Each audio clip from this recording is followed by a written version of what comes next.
Bismillahirrahmanirrahim. Assalamualaikum warahmatullahi ta'ala wabarakatuh. Sanabda fi hajjil majlis al-mubarak bi ummul kitab al-Fatiha. A'udzubillahi minasyaitonir rajim. Bismillahirrahmanirrahim. Alhamdulillahi rabbil alamin arrahmanir rahim maliki yaumiddin. إياك نعبد وإياك نستعين اهدنا الصراط المستقيم صراط الذين أنعمت عليهم غير المغضوب عليهم ولا الضالين آمين. أعوذ بالله من الشيطان الرجيم. بسم الله الرحمن الرحيم. اللهم زدنا علما نافعا الله وارزقنا فهما برحمتك يا أرحم الراحمين والحمد لله رب العالمين. Alhamdulillah, segala puji bagi Allah Subhanahu wa taala, Tuhan sekalian alam. Allahumma salli wa sallim ala sayyidina Muhammad sallallahu baginda Rasulullah sallallahu alaihi wasallam, khatimul anbiya Nabi Muhammad Habibullah. Yang saya hormati ashabul fadilah, pengurusi surau kita, ahli jawatan kuasa, para alim ulama, tuan-tuan guru dan seterusnya muslimat yang dirahmati Allah, dan tidak perlu juga para sahabat karib saya, Tuan Haji Mat yang buat rakaman live streaming malam ni. Streaming apa ni? Saya pun tak tahu ni. Jadi pada malam ini kita membicarakan berkenaan dengan umur panjang tapi tak berkat. Umur panjang tapi tak berkat. Tapi sebelum itu kita kena ingat di kalangan umat Islam di Iran insya-Allah akan selamat insya-Allah, ya. Kita tengok ni, kalau berlaku perang dunia ketiga ni di Asia Barat ni, akan berlaku huru-hara dalam dunia umat Islam hari ni. Sekarang ni Amerika ni dia jadi polis dunia. Apa yang Amerika tak buat, kata umat Islam ni? Pertama sekali dia huru-harakan Iraq. Sekian lama perang antara Iran dengan Iraq ni, di antara sekutu utama yang membekal kepada ketenteraan dan juga alat-alat perang adalah Amerika. Jadi hancur, Saddam dah meninggal.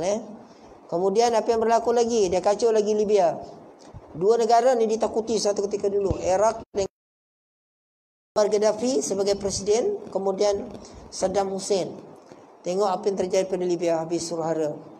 Kemudian dia kacau pula Mesir. Sehingga Presiden Al-Sisi kena tangkap masuk dalam ni kan. Ni masalah sekarang ni pada dunia Islam ni teruk sekarang ni. Ini tanda-tanda kiamat. Tanda-tanda kiamat. Sekarang ni yang paling dekat dengan kita ni Indonesia dengan China ni. Indonesia dengan China ni sekarang ni berebut pasal kawasan China. Dia pergi kacau kawasan perikanan yang sepatutnya dalam wilayah Indonesia. Dia hantar dia punya kapal pemantau, Indonesia pun hantar dia punya jet pemantau. Bahaya sekarang ni, ya. Itu sebab kita sekarang ni dekat ambangnya hari kiamat. Kiamat makin hampir ni, ya. Kiamat semakin dekat. Itu sebab dalam satu mafhum hadis Rasulullah, seorang sahabat bertanya, "Ya Rasulullah, kapankah kiamat akan berlaku?" Maka Nabi SAW menunjukkan ke hati ini, kata Nabi. Dia tunjuk dua jari ni, jari yang ni dengan jari ni, masih sangat dekat. Dan Nabi SAW menyatakan juga bahawa kiamat itu tidak akan berlaku selagi ada di kalangan hamba-hamba Allah yang sering melafazkan Allah. Dan kita tengok tanda-tanda kiamat kecil kebanyakan telah berlaku.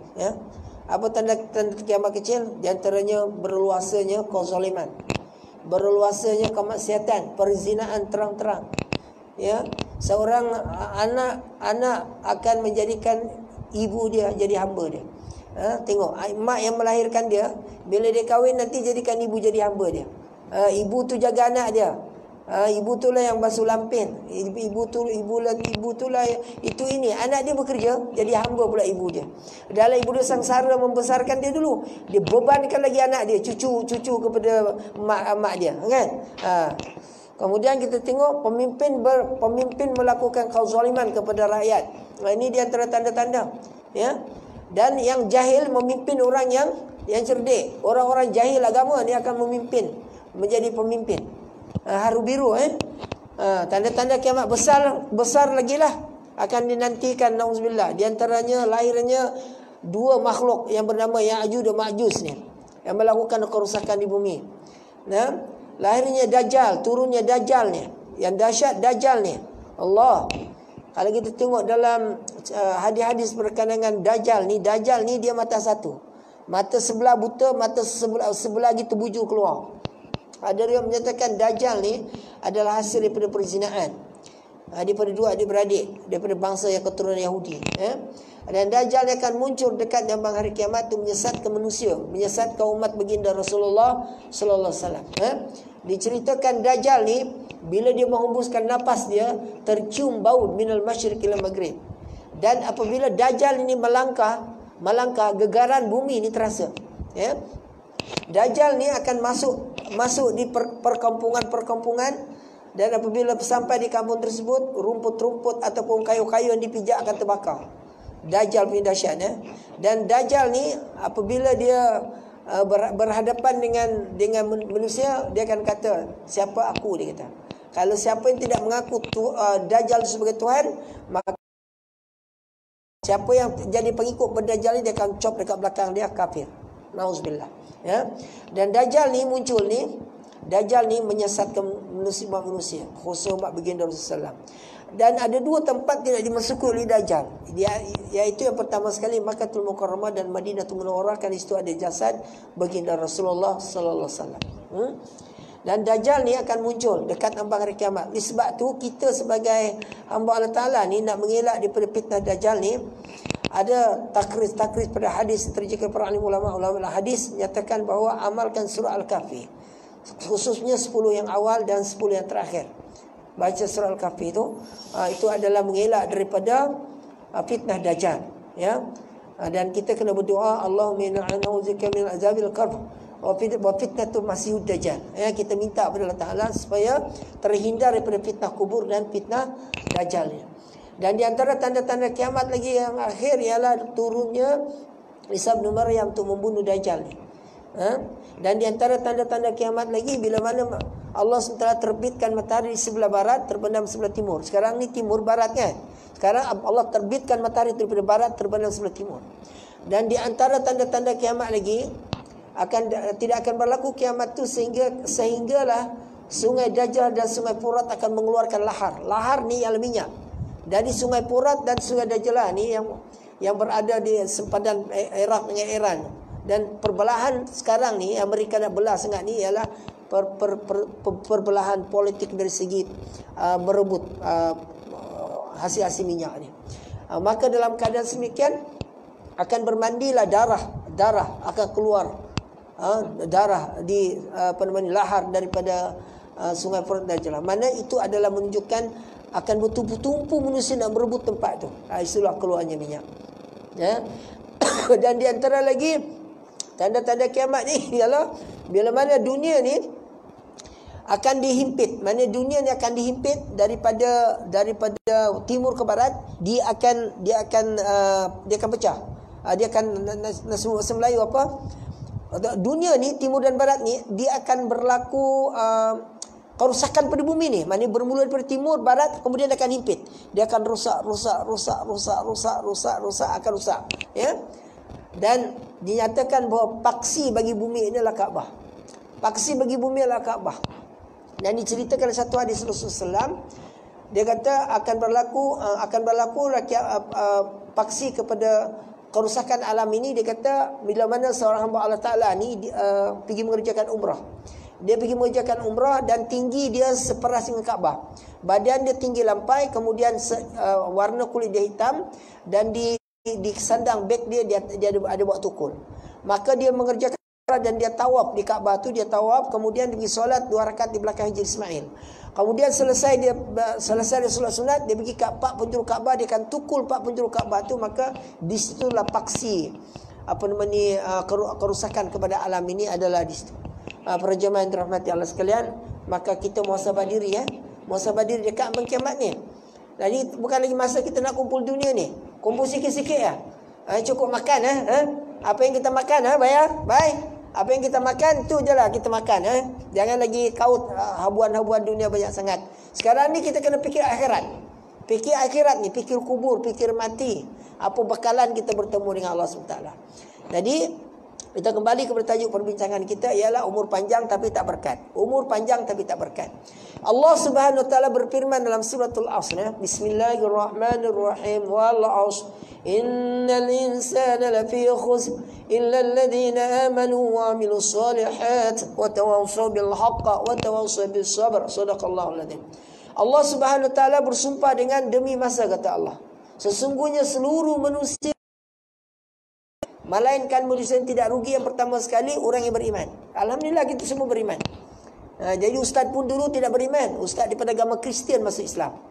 Kan? Haji Mat ni kenalan lama saya, 15 tahun yang lepas. Oleh sebab tu daripada tidak beriman masuk Islam. Alhamdulillah ustaz berusaha untuk menjadi orang Islam yang sebenar. Dengan menuntut ilmu, menimba ilmu sampai ngapal Quran, pergi belajar di Kelantan, pergi di luar negara, pergi di Mesir belajar, Azhar, buka madrasah, jadi pendakwah, kan? Pendakwah kecil-kecilan, mula dengan diri sendiri, keluarga, alhamdulillah seluruh keluarga dah masuk Islam. Jadi kita ni alhamdulillah Allah pilih tuan-tuan ni dalam nikmat iman dan Islam. Kan? Tuan-tuan tidak ada cabaran memeluk agama Islam ni. Ustaz dulu ada cabaran, kan? Nak memeluk agama Islam, nak sembahyang pun siap. Sebab ayah maklumlah, ayah masa tu agama Kristian, kan? Jadi bila sembahyang, ayah tahu kita sembahyang, dia ambil sejadah tu, dia gulung, dia letak, dia bakar dia depan ustaz. Kan? Tuan-tuan tak hadapi benda ni. Nah, Allah kata seluruh manusia dalam kerugian melainkan orang yang beriman dan wa'amilus solihat, dan diiringi iman dengan amal soleh. Apa bukti keimanan kita? Mesti kita kena melakukan amal soleh di dunia. Apa amalan soleh yang wajib? Kena buat. Solat 5 waktu sehari semalam kena buat. Nah, amal-amal yang sunat kena jaga. Apa amalan-amalan yang wajib? Pertama sekali solat, puasa bulan Ramadan, bayar zakat, mengerjakan haji bagi orang berkemampuan. Tuan Haji Mat akan mengerjakan umrah insya-Allah 12 hari bulan Haji Mat. Kita doakan dia selamat berangkat dan selamat kembali. Nabi SAW menyatakan al-umratu kal al-umrah kafara bainahuma. Umrah di antara satu umrah ke satu umrah tu adalah keampunan bagi kedua dosa-dosa yang dia lakukan dengan tidak sengaja. Dan Nabi SAW menyatakan barang siapa yang mengerjakan umrah sebanyak 7 kali mengerjakan umrah, maka dia dapat haji asgar. Dia akan dapat haji kecil. Jadi mudah-mudahan Allah SWT berikan kesihatan Tuan Haji Mat dengan rombongan beliau akan mengerjakan umrah insya-Allah, dan tuan-tuan pun kena azam. Ustaz pun baru balik jamaah umrah daripada Malaysia pergi ke Amman, Jordan, kemudian pergi ke Palestin, patah balik pergi ke Palestin, masuk di border di Jericho, pergi dekat Jerusalem, pergi dekat tempat sembahan Yahudi tu. Nampaklah orang Yahudi itu sembahyang kat situ, sempadan dengan Masjid Al-Aqsa.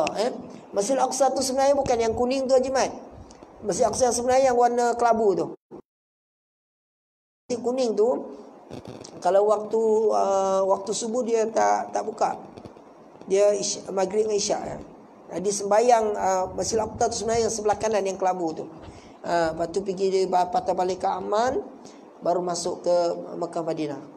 Apa cerita di Masjid Al-Aqsa? Di Masjid Al-Aqsa sekarang ni hanya orang Islam di sekitar Masjid Al-Aqsa tu tak sampai pun 15%. Semua paling ramai adalah orang Yahudi. Dan tentera-tentera yang mengawasi di jalan-jalan tu semua tentera Yahudi, tentera Israel semua. Kesian umat Islam kita. Dan kadang-kadang mereka tak dapat menzahirkan pakaian sebagai seorang Islam. Nah, masa nak masuk tu dia checkpoint dia. Dekat 2 jam, 3 jam baru dapat masuk. Duit pun dia akan periksa. Bukan senang. Kalau kita buat duit $1,000, dia tak boleh satu sampul. Dia akan tanya, buat apa duit ni? Nak bagi ke orang Palestin ke? Habis kena rampas. Pakai kopiah ni Jimat, pakai kopiah ni pun dia akan tengok muka kita. Kalau nama Muhammad, nama Ahmad, sempena nama Nabi sallallahu alaihi wasallam, banyaklah dia punya karinah dia. Dia akan cek. Nah, janggut pula panjang sampai sini. Dia tengok kita macam teroris. Kan semua kena cek, badan kita kena cek semua. Dia Israel punya apa nama ni syarat ketat. Sebab kita Malaysia kita tidak ada hubungan diplomatik dengan Israel. Itu sebab kalau tuan-tuan tengok pasport kita ni, semua negara kita boleh lawati kecuali Israel. Okay? Jadi tahniah kepada Perdana Menteri kita lah, Tun M. Kritik baru-baru ni di perhimpunan kan, tentang Israel, apa yang berlaku di Palestin, ya, dia kutuk Israel ni. Dan apabila kalau kita punya Facebook kita, kalau kita buat apa nama ni, kita googlekan yang senjata-senjata ni, Haji Mat, ya, katakan ada, kita tengok apa nama ni, cerita-cerita yang melibatkan perang Al-Fatih ke, ataupun kita tengok apa yang berlaku di Lebanon, kan, kita tengoklah Brigade Al-Qassam misalnya, kan, mereka pegang senapang ke Mr. Revolver semua tu, tengok pegang tu akan detik kita punya Facebook, dia akan tengok dia. Tapi saya tawakal Allah lah. Bila saya lalu tu, saya tengok perempuan Israel tu, dia berjaga, kan, sama dengan laki-laki. Jadi saya beranikan diri untuk cakap. Masa nak lalu tu, saya sembang dengan mereka sebenarnya. Kenapa jadi macam tu? Jadi saya beranikan diri untuk sembang. Saya kata, anda kata, hal anta tatakallam bil lughatil arabiyyah, dia kata boleh. Naam, dia kata. Boleh kamu cakap bahasa Arab? Boleh. Dia faham bahasa Arab. Jadi saya pun kata kat dia, saya tengok dia senyum, dia ketawa. Dia kata, ana muslim, dia kata. Saya orang Islam. And in you, ana Masihi. Ana Masihiyah, dia kata. Namanya dia orang Kristian lah. Ana kata mengucap. Ana kata anta syahadu, ana kata, dia pun buat gini. Ana kata asyhadu an la ilaha illallah wa asyhadu anna Muhammad Rasulullah. Dia kata la asyhadu alla Isa bin Maryam. Situ Isa, dia kata. Situ pula. Jadi saya nak suruh dia mengucap, nak suruh dia mengucap kalimah syahadah, kan. Tengok dia punya. Tapi kita tidak ada peluang. Lepas tu saya tanya lagi, kenapa kamu ni suka sangat bergaduh, apa mana, suka sangat nak memusuhi Islam, orang Islam. Saya tanya dia lah, kenapa kamu orang ni suka sangat nak macam nak bunuh orang Islam. Dia kata tak, dia kata kami mengawasi ni, dia kata kami bukan nak tembak orang sembarangan, dia kata. Kalau ada orang yang sesuatu rumah ni, dia kata yang bermasalah, mana ada teroris, di situlah dia akan serbu. Dia akan serbu, dia akan cari, baru dia tembak. Sila-sila kena bom rumah tu. Kalau ada teroris. Begitulah dia punya kaitan. Tapi tak percaya sangat orang Yahudi ni. Kan? Allahu Akbar. Ini masalah. Jadi kita doakan mudah-mudahan kita ni tergolong di kalangan orang Islam yang sebenar. Jadi Allah menyatakan seluruh manusia dalam orang yang beriman kepada Allah. Jadi pegang nikmat iman Islam kita ni. Anak-anak kita pegang nikmat iman Islam. Jangan berguncang keyakinan. Itu sebab masa kita hidup ni, kita kena bimbing anak-anak kita, didik mereka ni. Esok kita mati nanti, siapa nak bimbing mereka? Sahabat sudah kahwin? Berapa orang isteri? 2 orang. Seorang. Anak berapa? 12. 2 orang. Masya Allah. InsyaAllah. Jadi bimbing anak-anak kita, insyaAllah. Dia ada keinginan tu nak kahwin seorang lagi. Cukup seorang. Tambah 2. Betul? Betul, ya. Tapi anak mau ramai. Berapa orang? Ada 4 orang cukup. Jadi, ya, Allah menyatakan orang yang beriman dan beramal saleh. Kemudian watawassaw bil haqq watawassaw bis sabr, dan dia berpesan-pesan kepada yang hak dan berpesan-pesan kepada kebenaran.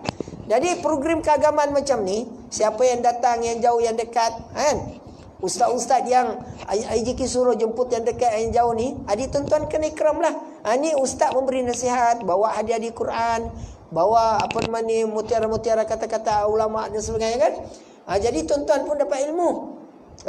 Jadi ilmu-ilmu agama ni dia tak dapat, melainkan kena menuntut. Dia tak boleh malas-malas. Saya dulu pun kategori rajin jugalah, tuan-tuan. Bila masuk Islam tu, alhamdulillah, pergi belajar di Perkim 1 tahun di Petaling Jaya. Pindah di Kelantan 4 tahun di Kelantan, kan? Pergi belajar Darul Quran 3 tahun. Berapa tahun tu?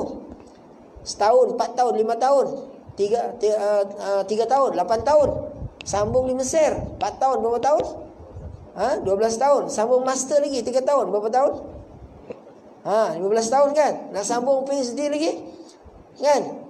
Lama. Itu pun tak alim-alim lagi, kan? Kadang-kadang kita pun segan dipanggil ustaz. Malu kita dipanggil ustaz, takut ilmu tu tak setaraf dengan apa yang kita ada. Jadi kalau tuan-tuan ada sifat macam tu, ustaz sebagai mantan agama Kristian, bersungguh-sungguh menuntut ilmu agama, apa lagi lah tuan-tuan? Memang tak sempat lah nak pergi belajar agama lagi, kan? Sahabat pun dah kahwin, kan? Isteri baru seorang, anak baru 2 orang. Kan? Walaupun ada keinginan nak kahwin seorang lagi kan. Maka dalam keadaan sedemikian kan, tak ada nak belajar. Bagaimana nak belajar lagi? Kan? Anak dah ada. Siapa mau kasih makan anak? Allah SWT. Jadi kena kerjalah. Okey. Kerja 8 jam je, tak boleh lebih. Jangan lagi siang malam 24 jam kerja cari duit. Jadi hamba duit. Tak boleh gitu. Faham sahabat? Jadi kita jangan jadi hamba duit. Hamba duit ni maksudnya apa? Kita kerja 8 jam. Allah menyatakan dalam surah Naba, wa ja'alna al-laila libasa wa ja'alna an-nahara ma'asha. Allah jadikan malam untuk istirahat, malam untuk tidur, kan? Siang untuk kerja. Jadi malam untuk tidur, peluk bini, peluk isteri, betul? Malam Jumaat peluk, betul? Malam untuk istirahat, siang untuk bekerja. Jadi cukuplah 8 jam kerja. Gaji 2,400 sebulan, cukup makan sewa rumah 800, alhamdulillah. Tingkat berapa tingkat rumah sini? 20, 30. Tingkat 1. 800 sewa. Ada lagi baki berapa? 2,400 surah 800. Ada bagi 1,600. Bayar kereta nak second hand 600. 1,000 ada lagi. Kalau makan dengan isteri seorang, dengan anak 2 orang cukup. Beli beras berapa kampit, pokok alhamdulillah, syukur. Bersenduk nasi, makan 1 talam dengan isteri dengan anak. Belikan kembung buat sup, boleh apa? Syukur alhamdulillah. Sebahagian daripada duit tu simpan untuk masa akan datang, kita tak tahu sakit ke apa. Cukup. Tapi ni siang malam cari dunia macam mana? Siang malam kerja lagi 8 jam, jual burger lagi tepi jalan. Buat juga lagi tepi jalan, lepas tu lalai, lepas tu azan berkumandang, tak datang ke surau. Macam mana nak buat? Kalau macam ni mentaliti habislah. Itu sebab umur panjang tapi tak berkat. Dia mentaliti dunia. Apa mentaliti dunia? Dunia ni tak perlu diajar.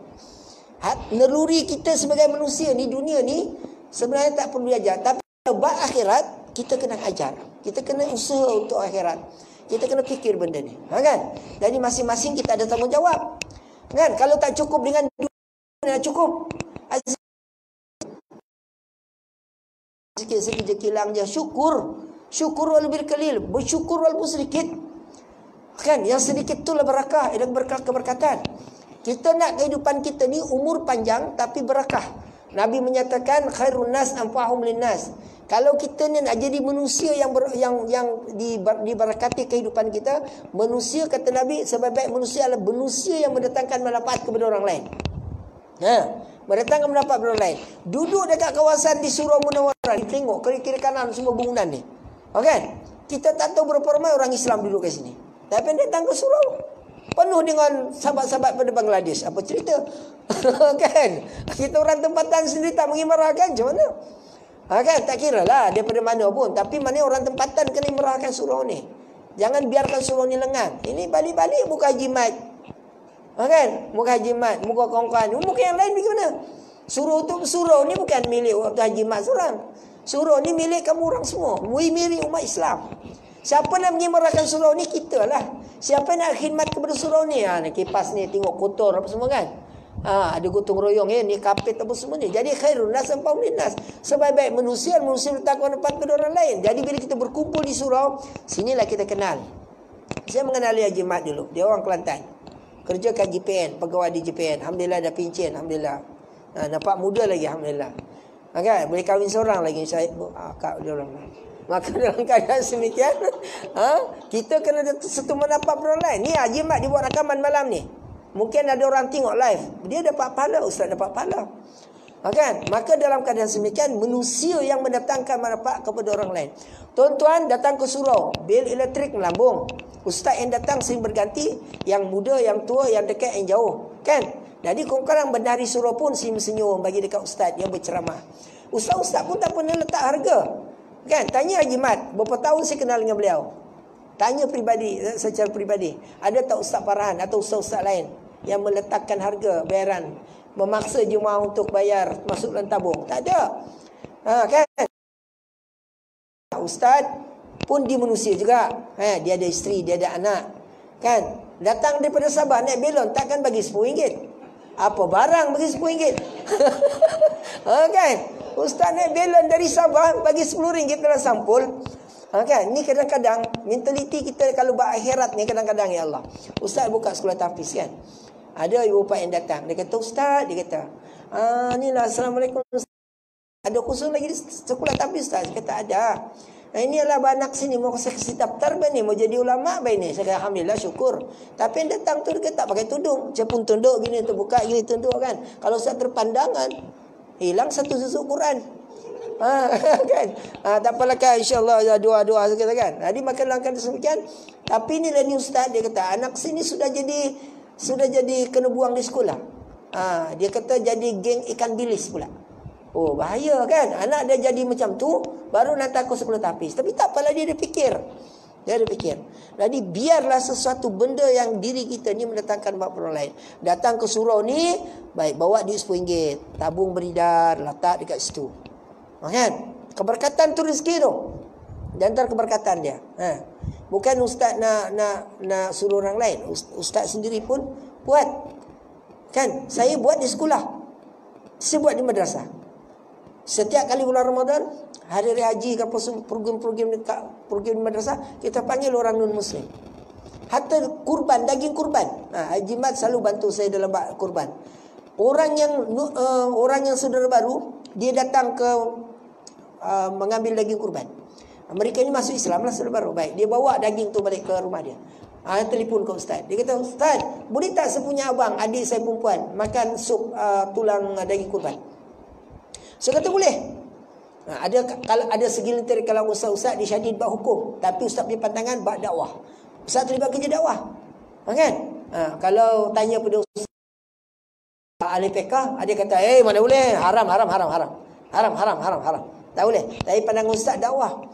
Sebab dia makan sup daging tu, kan? Sebab dia makan sup daging kita dua kan dia masuk Islam.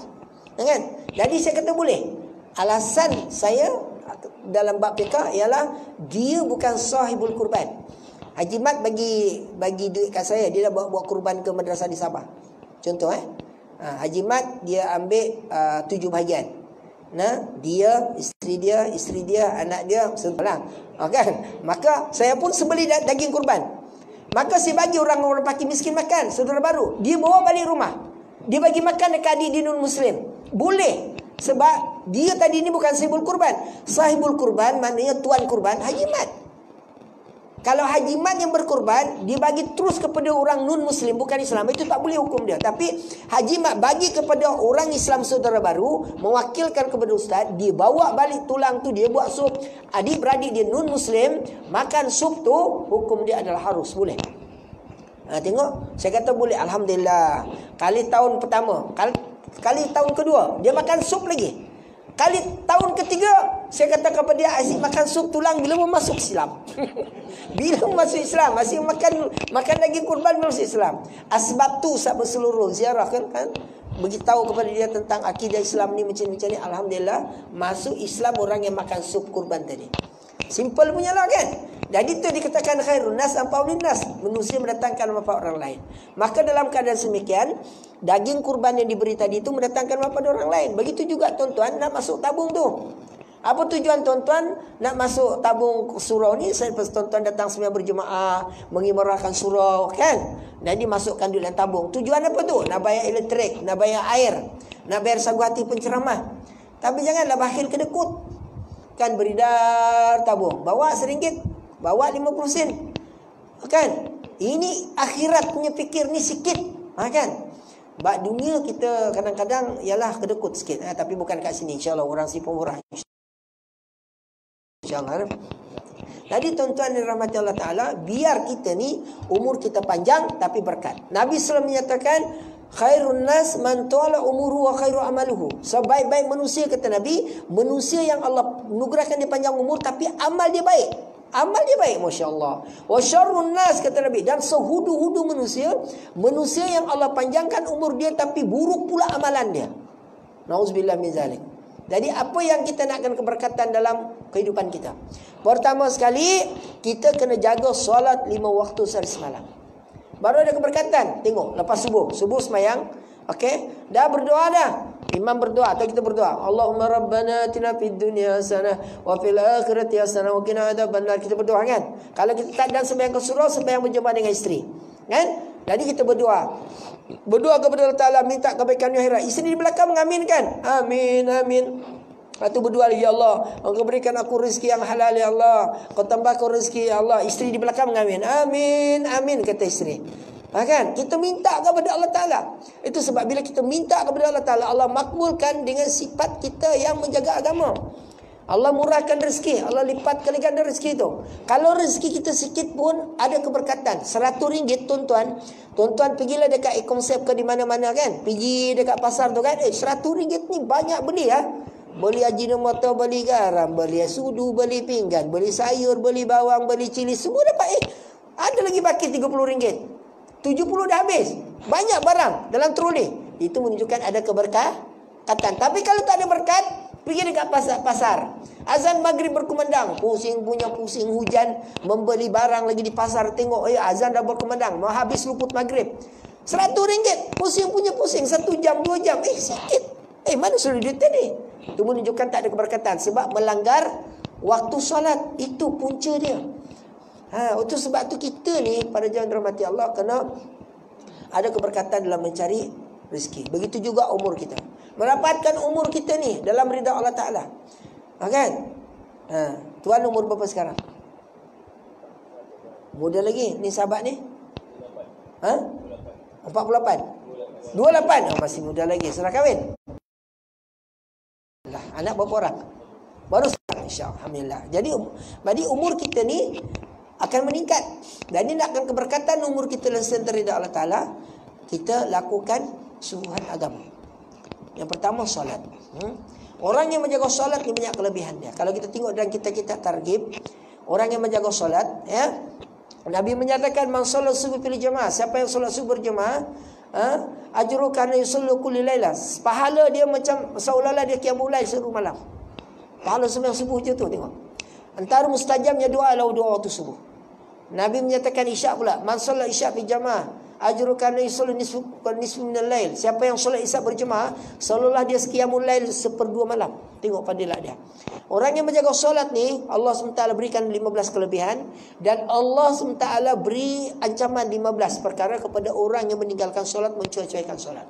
Orang yang menjaga solat 5 waktu sehari semalam, subuh 2 rakaat, zuhur 4, asar 4, maghrib 3, isyak 4. Orang yang menjaga solat, Allah SWT berkeberkati umur dia. Solat. Orang yang menjaga solat Allah pancarkan nur hidayah dalam muka dia. Orang yang menjaga solat Allah makbulkan doa dia. Orang yang menjaga solat Allah beri keberkatan dalam rezeki dia. Orang yang menjaga solat Allah mudahkan dia meniti titian sirat. Orang yang menjaga solat Allah berikan catatan amal sebelah kanan. Kebaikan dia banyak. Orang yang menjaga solat Allah jadikan kubur dia min riyadil jannah, taman-taman taman syurga. Orang yang menjaga solat Allah pancarkan nur iman dalam hati dia. Orang yang menjaga solat Allah selesaikan urusan kehidupan dia. Orang yang menjaga solat Allah SWT mudahkan segala urusan-urusan pribadi kehidupan dia. Sebaliknya orang yang mencuai-cuaikan solat, melingal-lingalkan solat, mengqada-qada solat, meninggalkan solat, Allah berikan dia ancaman. Allah hilangkan pancar nur hidayah dalam muka dia. Allah cabut iman dalam hati dia. Nauzubillah min zalik. Allah payahkan dia meniti tiang sirat. Allah berikan catatan amal sebelah kiri sebab kejahatannya banyak. Allah payahkan dia menghadapi malaikat sakratul maut ketika nazar. Allah peritkan kehidupan dia. Allah susahkan kehidupan dia di dunia ni. Nak mencari rezeki payah, bertemu jodoh payah, akan susah dia nak mencari rezeki. Kan? Maka dalam keadaan semikian, kubur dia pun daripada hufratul niran, daripada lubang-lubang pelubang api neraka Allah. Nauzubillah min zalik. Oleh sebab itu kita kena jadi orang yang benar-benar beragama, yang menghayati Islam, yang beramal dengan Islam. Itu perkara yang kedua. Yang ketiganya, kita kena berjasa kepada Islam dalam apa-apa urusan kehidupan kita. Bagaimana nak berjasa kepada Islam? Tuan-tuan ada rezeki, cari masjid sembahyang Jumaat, hulur. Berjasa pada Islam, berjasa pada masjid. Bagaimana berjasa sama Islam? Tengok sini ada anak yatim dan orang-orang susah. Diumumkan di pengurusi surau. Siapa di kalangan tuan-tuan di sini yang merasa susah, fakir miskin, kemudian di bulan Ramadan. Di bulan Ramadan bulan 4 ni. 28 hari bulan, insya-Allah panjang umur kita puasa. 27 tu nak tarawih dah. Okey, sedia Haji Mat pengurusi surau pun sediakan tabung. Tabung infak fakir miskin. Surau Munawarah. Maka dilancarkan setiap malam. Ada mungkin ada ibu-ibu tunggal di belakang, bukan belakang sana, nun sana. Ada ibu-ibu tunggal yang kematian suami. Ada anak-anak yatim, ada orang susah, saudara baru misal katakan. Maka dalam keadaan demikian, duit itulah nanti akan diipak, akan diberi kepada orang-orang yang sepatutnya.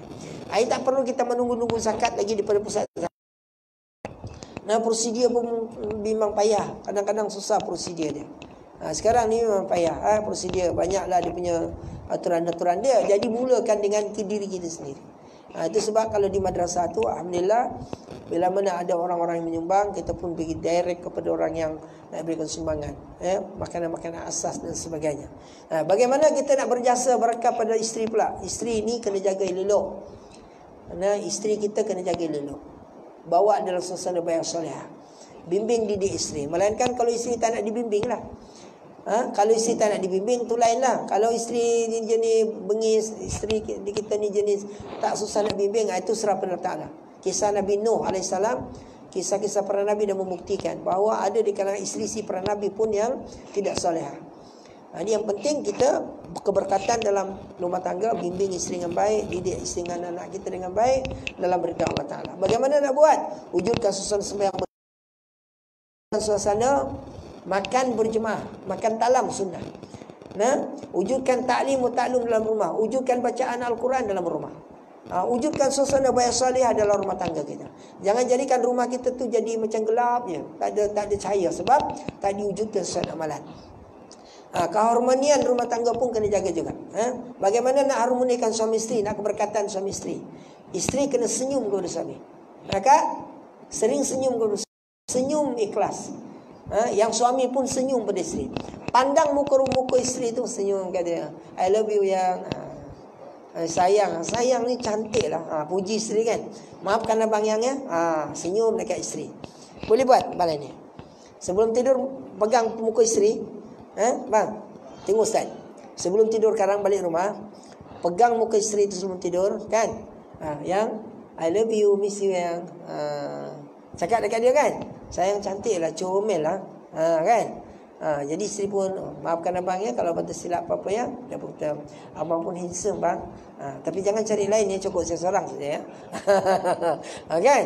Maka dalam keadaan senyum, lepas tu mandi bersama dengan isteri. Makan bersama, baca Quran, solat hajat, mandi bersama. Pernah mandi bersama tak dengan isteri bang? Sahabat pernah mandi bersama dengan isteri? Pernah mandi? Tak pernah? Mandi bersama dengan isteri? Pernah? Tak pernah? Malam Jumat nanti, malam ni mandi ya. Mandi bersama. Mandikan isteri tu, gosok dia, mandikan dia kan, pakaikan dia sabun. Siapa yang ikram isteri ni ada keberkatan. Masa kita sentuh isteri tu, gugur dosa-dosa tak sengaja.